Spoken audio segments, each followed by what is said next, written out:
Warning: some contents may be disturbing. Viewer discretion is advised.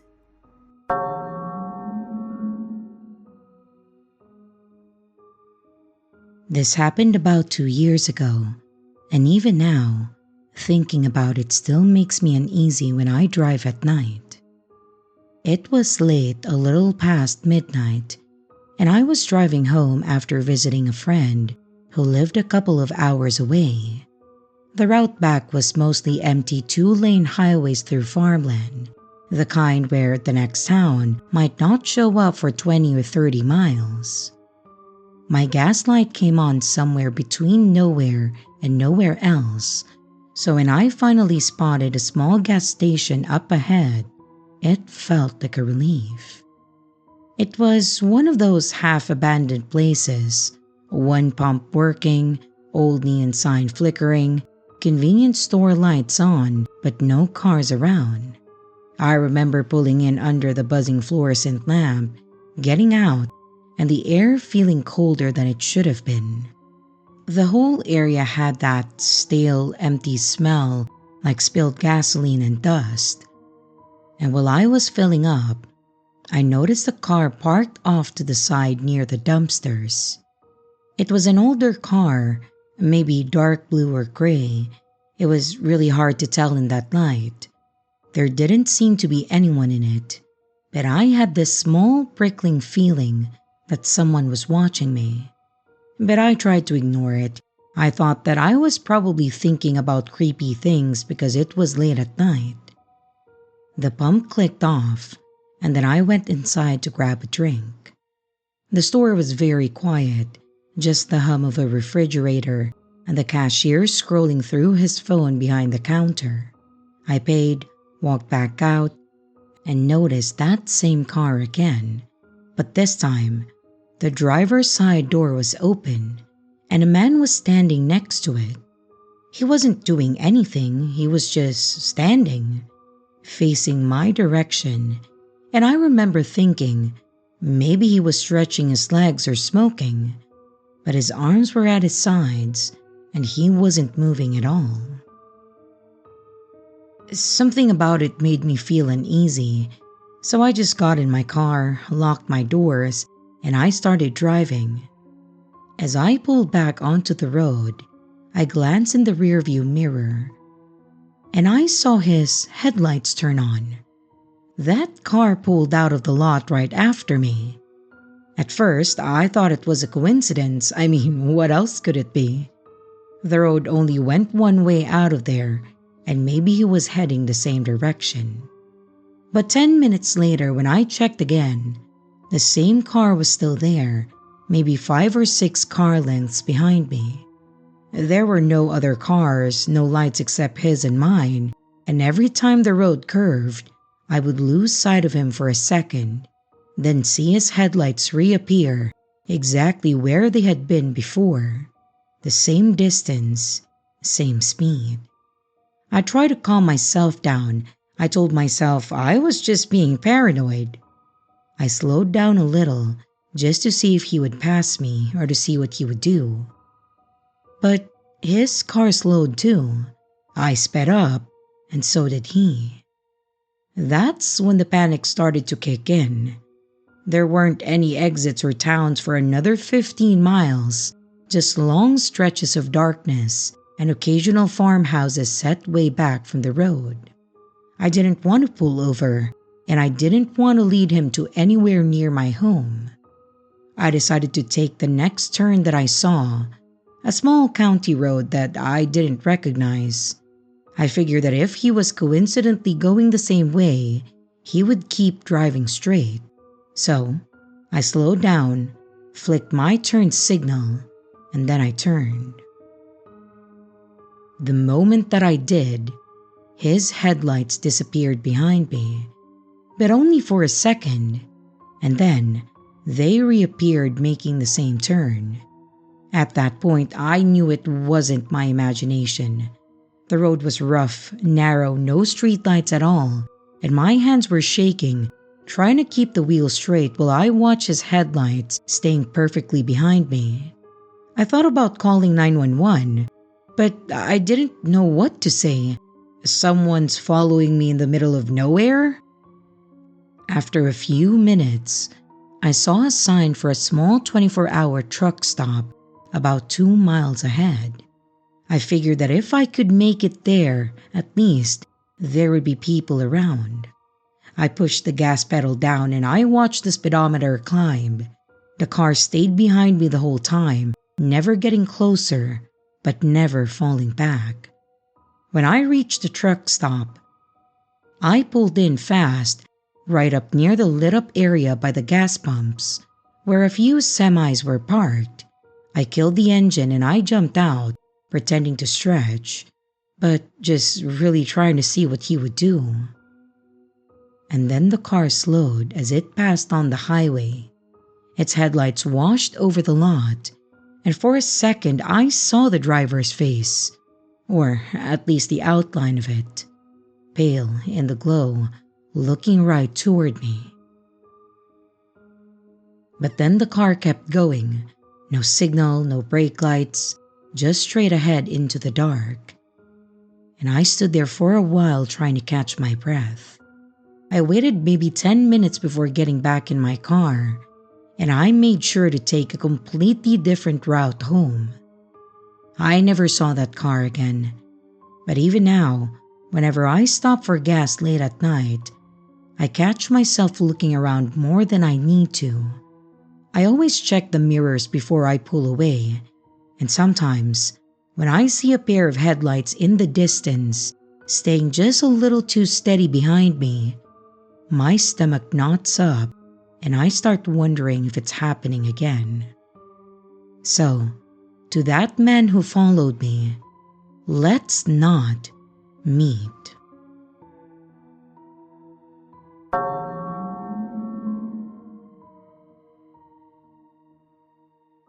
It started on a Thursday night in late October. I had ordered takeout through one of those food delivery apps, something simple, a burger and fries, from a diner a few blocks away. It was around 9:30 p.m., and I remember being half asleep on the couch when the doorbell rang. The driver was a tall guy, maybe mid-30s, wearing a jacket with the restaurant's logo. He smiled, handed me the bag, and that was that. I didn't think much of it. But the next night, around the same time, my doorbell rang again. I hadn't ordered anything, but when I looked through the peephole, it was the same delivery guy holding another paper bag from the same diner. He looked tired, like he had been driving all day. I opened the door just enough to tell him that there must have been a mistake.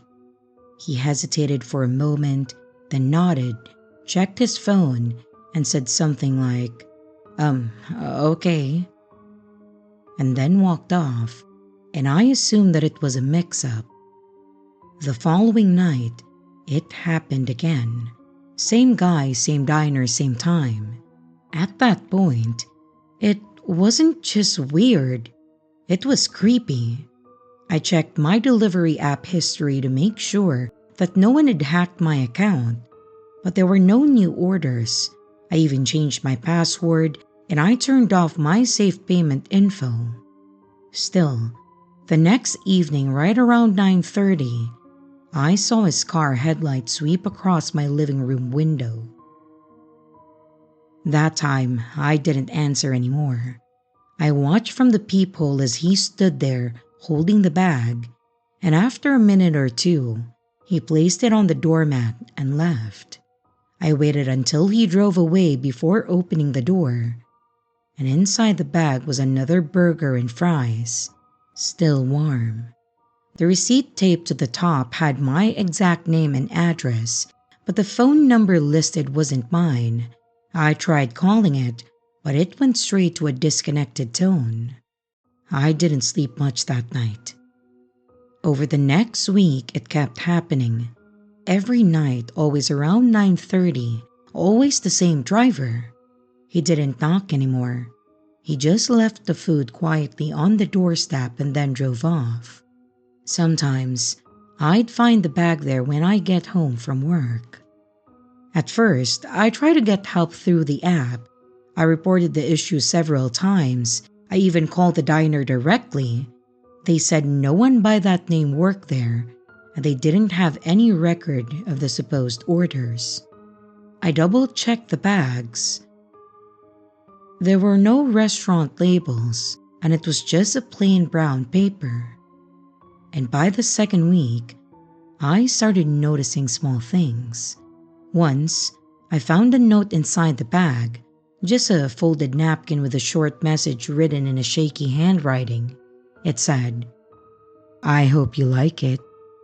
Another time, the burger had no wrapper, just sitting inside the bag, and it looked handmade, not something from the diner. And just to note, I was not eating these food. I was too paranoid that maybe it was laced with something. I stopped opening the door after dark. I even considered moving, but I lived alone and I didn't have the money to break my lease. Luckily, I had 2 months left on my current one, and I just planned to wait it out. I also tried parking my car down the street, keeping my lights off and pretending that I wasn't home. But that didn't stop him though. Sometimes, I'd wake up in the middle of the night and notice my motion sensor light outside flicker on. And when I checked the camera feed on my doorbell, I'd see a tall figure standing at the edge of my porch, just out of focus. One night, I decided to stay up and watch from the window. I kept the lights off and I waited. At around 9:35, I saw a car pull up slowly in front of the house. Same old sedan, and he didn't even get out this time. He just sat there with the headlights off for a few minutes, and then he drove away. That was the last time he came. I moved apartments about 2 months later, mostly because I couldn't shake the feeling of being watched. And for a while, I thought it was over. But last week, when I opened my new mailbox, there was a brown paper bag inside. The receipt on top had my new address printed perfectly, and underneath it, written in the same shaky handwriting as before, were 3 words that said, "Found you again." What do I do? I've already moved to a new place, and I definitely do not have the money to break my lease. If I report this to the police, do you think they would take me seriously? Any advice about this matter would be appreciated.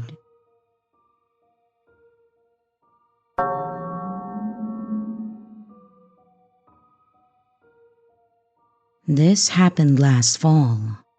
My partner and I had been looking for a quiet weekend away from work, so we booked a small Airbnb cabin in northern Vermont.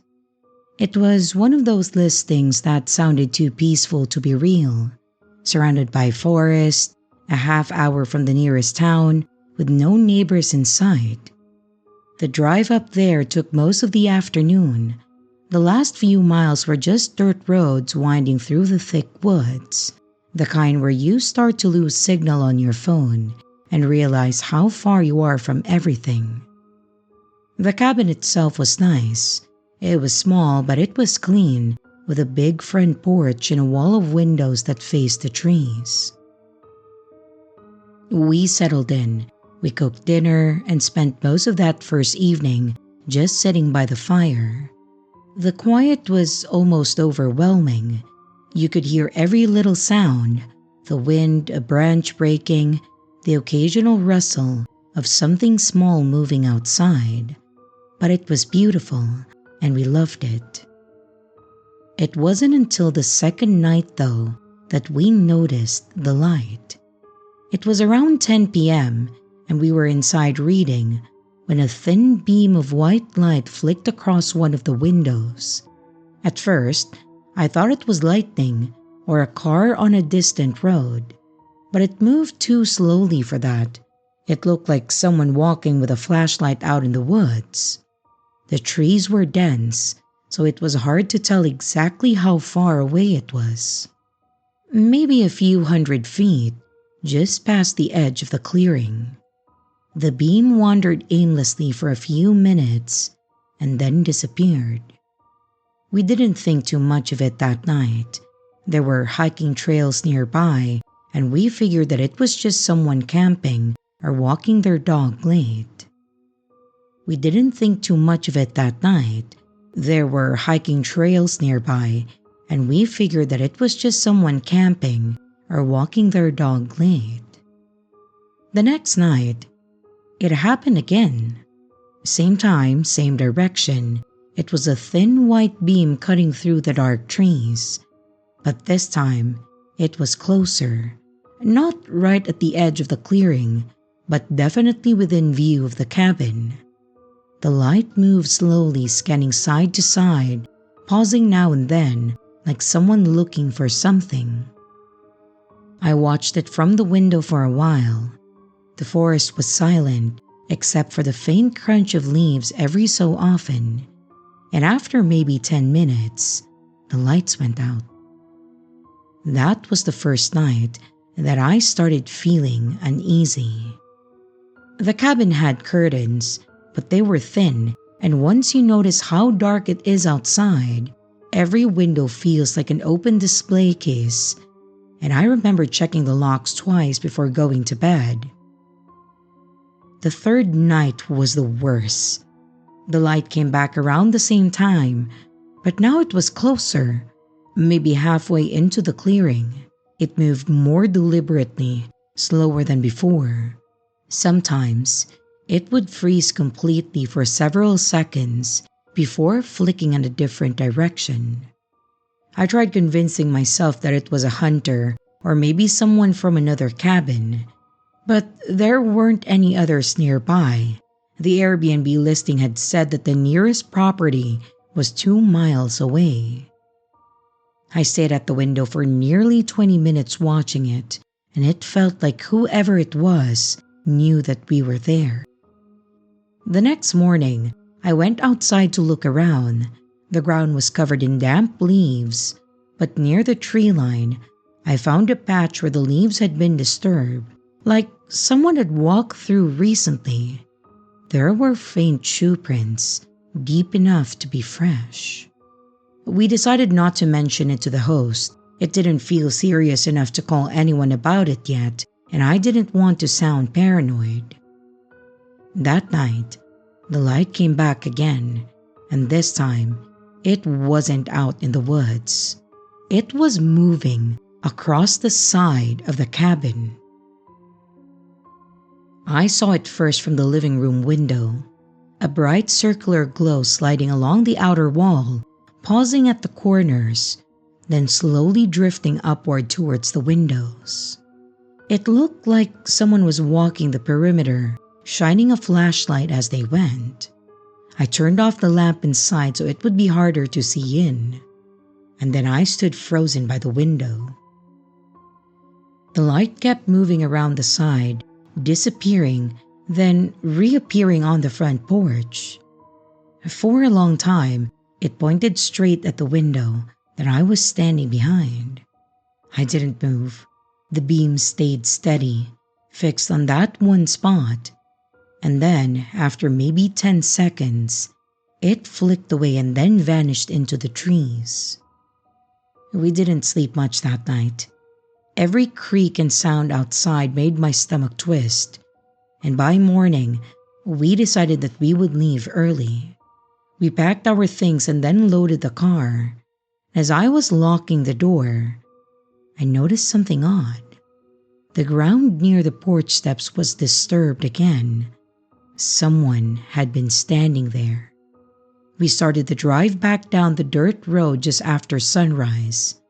When we reached the turnoff that connected to the main road, I looked back in the mirror. There was a car parked halfway down the gravel stretch near the cabin driveway. It wasn't there before. It was an older SUV, pale color, facing the direction that we just come from. No one inside that I could see, but it was positioned like it had been waiting. I didn't mention it out loud. I didn't want to scare my wife more. We didn't stop until we reached the diner about an hour away where there was signal again. I checked the Airbnb app to message the host, but when I pulled up the listing, it said that the property was temporarily unavailable. And that was nearly a year ago. I haven't been back to any remote rental since, and sometimes, when I'm driving at night through the wooded areas, I still catch myself looking out toward the trees, and I keep thinking about that thin beam of light moving carefully through the dark, getting a little closer each time.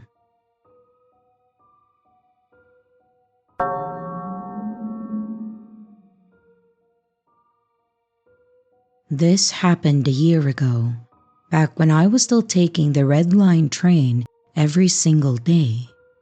You know how it is. Same time, same platform, just trying to survive the commute. I always had my headphones on, just trying to be invisible in the crowd. It took me maybe a month and a half to really notice him. At first, he was just a guy, tall, skinny, always wearing this boring, slightly wrinkled gray suit. He didn't even ride every day at that time, maybe 3 days a week. And he always stood in the same place, the far back corner of the car near the door. But then I realized the weird part. He was always facing me. Like, he wasn't reading, he wasn't looking at his phone, he wasn't even watching the ads. He was just perfectly still, his hands hanging down, and his eyes were aimed right at my head even when the train was packed. It wasn't an angry stare or a creepy leer. It was just flat, like he was taking a photo with his eyes. And soon, he was there every single day, morning and evening. And when I tried to ignore it, I just couldn't. I moved seats, I'd move to the next car, I would face the window, but when I peeked out, I knew that he was still there in his corner, watching the back of my head. It felt less like he was watching me and more like he was watching the spot that I occupied. The fear started making my stomach sick every single morning, and I was dreading the platform. So I decided to test it, right? I told myself that it was a coincidence, a fluke. So, one Tuesday, I let my train pull away and I waited a full hour for the next one. I got on the 8:45 a.m. train instead, feeling so relieved. I sat down and I just casually looked toward the back corner. And he was there. Same guy, same suit, same corner. Just 1 hour later. He wasn't tracking the train, he was tracking me. He must have stood on that platform for an extra hour just to keep the pattern going. That really freaked me out. I panicked and I quit taking the train altogether. I switched to the super slow 34 bus route. It added forever to my trip, but I felt safe for 3 days. Yes, you heard me. 3 days of no gray suit guy, just freedom. 'Cause on the 4th morning, I was zoning out on the bus when we stopped at a big intersection. I looked out the window and then down to the sidewalk, and he was just standing there next to a lamppost, looking right at the bus. As we started to move, he looked up and saw me and gave this tiny slow nod. It wasn't a hello. It was like he was saying, "Okay, I found you again." He hadn't been on the train because he already knew that I wouldn't be. And yep, I stopped that bus route too for a while. I decided to make my trips random then, so he couldn't guess which one I would take, and for a while it worked again. The absolute worst part happened 2 weeks after that. Late one night, I got home and I was fumbling with my coat pockets when I realized that my keys were gone. My whole keychain, including the little blue gym tag, it was all missing. I must have dropped it near the platform or somewhere on the dark walk home. I had no idea. I stopped right in front of my apartment building, trying not to cry, when this shadow peeled itself off the dark wall of the bakery across the street. It was him. I froze. He walked across the street totally calm, not looking at me at all. He walked right up to my front steps and gently placed something on the little patch of dirt by the railing, and then he turned around and walked away, just as slow and quiet as he came. He never looked back, and he never said a word to me. I was just there, frozen, shaking, barely able to move. But I finally crept up to the porch, and there it was, my keychain. Everything was there perfectly fine, but right next to it, tucked under a leaf, was a single flat, smooth black rock, like a stone you find washed up on the beach. He didn't find my keys by accident. He followed me home. He waited for me to realize that they were gone and then delivered them right to my door. He left that rock to make sure that I knew it wasn't a good deed. It was a message.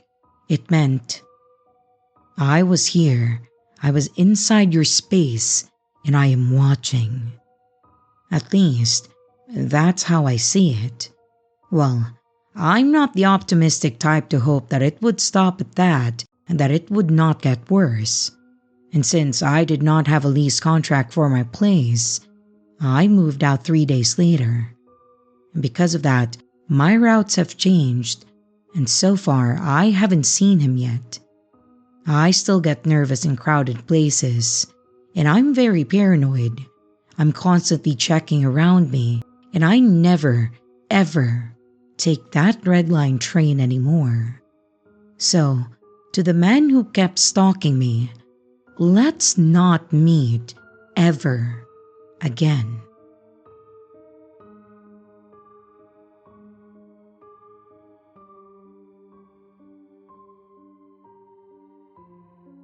And here's the riddle for this video.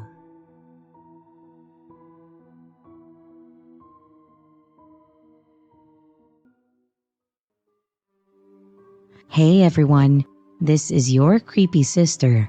Thank you so much for watching the video. I do hope you enjoyed it. Also, don't forget to leave a like and a comment. It really helps the channel out. A big shout out to both my channel members and Patreon members. Thank you so much for taking your support to the next level. You guys are great. And again, to everyone, stay scared, because your fear feeds me.